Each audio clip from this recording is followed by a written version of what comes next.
I run a VIP mastermind group, and yesterday we had that meeting, and one of the things we talk about are not only the successes but also the obstacles. And one of the people in that mastermind group said, in terms of the obstacles, haven't been getting much done lately.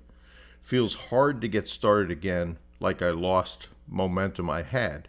Seems like a lot of self-doubt, not sure if I'm just burnt out from not seeing any results or where this is coming from. That is not an uncommon situation. One of the things when you run into a brick wall is important to remember, first of all, how far you've come. The fact with this person is that he's put a good dream team together. He's gotten his accountants and lawyers. He's been talking to financial institutions. But reaching out to prospects has not been going all that well. So we talked about what he could do differently.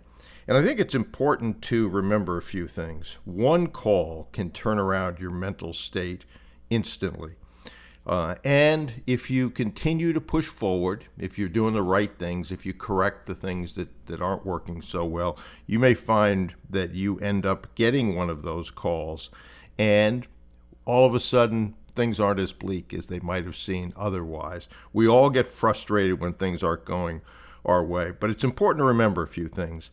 You don't win every game that you play. That's true in sports, but it's also true that if you don't give up and if you control your mental attitude, you can turn that around. You only have to watch in the United States anyway, the last 2 minutes of a Super Bowl to see how far a team can be down and how they can turn that around in a couple of minutes and score and win the game, when most people would have thought this is a hopeless situation. So I would ask you to remember that. The other thing that helped me in the early dark days of my career, when things were definitely not going as I wanted them to, is I said to myself, this will be a great part of the story when it comes all together. If the story was, yeah, I made 5 calls, I did 5 acquisitions, everything was great, never had a problem, et cetera, et cetera, et cetera, that wouldn't be too much of a story to tell and give some encouragement to those that are also going through hard times. So remember that it'll be a great part of this story. Also, I had a good friend from college who had MS, and during those dark days, what I would do when I ran early in the morning, if I ever felt sorry for myself, remember his situation. When I first met him, he was able-bodied, then he ended up having a cane, then he was in a wheelchair with one leg that didn't work and the other leg that didn't work, and then one arm that didn't work and the other arm that didn't work. Eventually, he was typing on a computer with a straw in his mouth, and his head was tethered so that if it tipped over, he didn't have enough muscle strength anymore to move his head back upright, so he would have suffocated. And that is hard. As he said to me once, and he had a great mental attitude, I said to him, you were a true inspiration for me. But he said, and I said, I've never heard you complain about your situation. And he said, well, you're not around me all the time. But the part of it that was very difficult is that whatever the day was, that was the best day that he was ever going to have physically. He was on a 2% grade going downhill, as he described it. That's tough. And I think a lot of people think that someone just flips a switch and they've got a positive mental attitude from that point forward. That also is not true. Negative thoughts are, as Napoleon Hill said, like weeds in a garden, and they are going to creep into your mind. So you take those weeds, you throw them away, and you replace that weed with a positive thought. Ultimately, what you want to do is keep your mind on what you want and off what you don't want.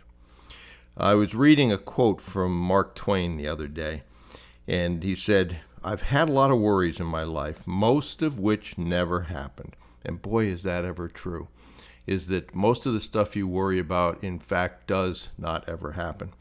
But he went on to say, leave it to Mark Twain to point it out so eloquently that worrying is pretty inefficient. The vast majority of things we worry about never actually happen. So it's best not to worry at all, since all that matters is what really happens, which is a fraction of what goes on in the worried mind. This thought works best when you're overcome with worry, doubt, or dread. just remember that most of that stuff isn't even going to happen. And if it does, you suffered twice.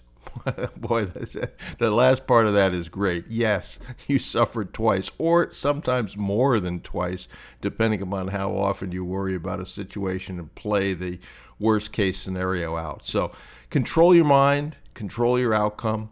This is a process. Remember, negative thoughts are like weeds in a garden. And ultimately, as I mentioned, keep your mind on what you want, off what you don't want. And there is absolutely no substitute for taking action. Most of the time, if you write down, what is it that I'm going to do today? Put a time next to those actions, put names next to the people you want to call with numbers, however you do that, and then start working that list, you're going to typically feel much better about yourself. So I hope that helps. It helps me to remember that. And as we close out on 2021, there is still time. So keep pushing and take action. But remember what Mark Twain said. Most of the stuff isn't even going to happen. And if it does, you suffer twice.